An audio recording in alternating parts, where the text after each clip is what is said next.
By looking back at the first leg in Porto, now you've had time to reflect, how would you describe your team's performance? In certain aspects, really good, especially defensively, how we control them and how, let's say, we conceded. Attacking-wise, a few things to tweak and improve to cause them many more problems. It was a game that encapsulated fine margins in a Champions League knockout game. How do you stop little mistakes or errors or a moment where a player can just switch off from happening?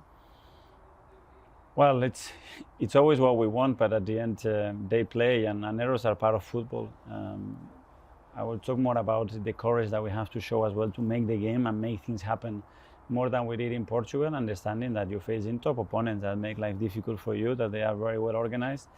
And the longer that the game went, I think we improved and when we have the control of the game, in one moment we lost it, and that's a big lesson as well. And how have the players felt since that game? What's their reaction to that result been? Well, I think we've seen it. It's right where we played Newcastle and we were exceptional, and then we went away and we were exceptional again, and we won here at home 2 days ago. And the consistency has been there, and a result cannot change your mood or your belief, and we have to continue to do, and we have tried to prepare the best possible way with the time that we had and make something beautiful tomorrow. Yeah, even before the first leg out in Porto, Arsenal's run has been incredible. It's been an unbelievable start to the year. It's now 8 Premier League wins in a row. How can you take that momentum into a game like this, which is a completely different test? Well, taking a lot of confidence and understanding that what is happening is not a coincidence and is a consequence of a lot of things that they are doing extremely well. And we have to make the opponent feel that way, and we play at home. We haven't gone through for 14 years in the competition, so the opportunity is huge, and I'm sure the atmosphere tomorrow is going to be really helpful for us. Yeah, let's talk about that so-called round of 16 curse. It seems to be something that people keep talking about. 2010, the last time that Arsenal went past this round.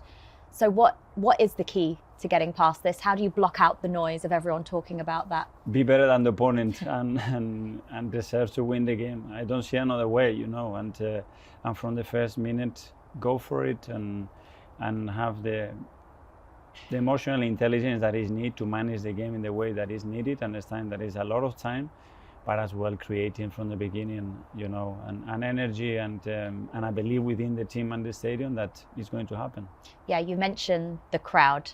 What type of role can they play in a game like this? The impact is going to be huge, They have to bring their positive energy and the noise to that place to play every ball with us, because if we do that with the hunger and the quality that the team has, our percentage of winning will be higher. Can you feel that? It's incredible. You feel the last few games that we played at the Emirates and 2 days ago in Brentford. It was 1-1, and how they are pushing, and in every ball they are right behind the team. We made a mistake, the reaction straight away is right behind the team, and it's amazing to be part of that. You've already mentioned the control that Porto had in the first leg, and that Arsenal obviously had to be patient in that game, but then ended up conceding with the last minute goal. Was the match against Brentford at the weekend almost like the perfect rehearsal to be able to try and beat a team that also sit in a low block?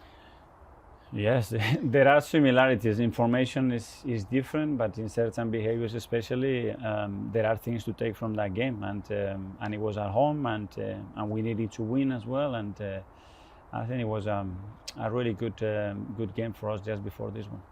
The 8 wins in a row that you've had in the Premier League, you've scored 33 goals in those games. Is that rhythm, confidence, everything coming together at the right time, or a mixture of all of it? Probably a mixture, and a lot of great decisions. I think a lot of determination and hunger for more, and being willing to always be better and want more, because if not, you don't score that many goals. And then, keeping humble and maintaining the habits that makes you good to higher standards, because then you have to do it consecutively in many matches in this league, which is very difficult to do. And you know what it's like as a player to be successful.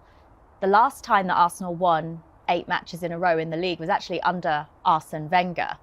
Does it feel like Arsenal are now getting back to that point now where they can go on the successful runs that this club went on under that great manager?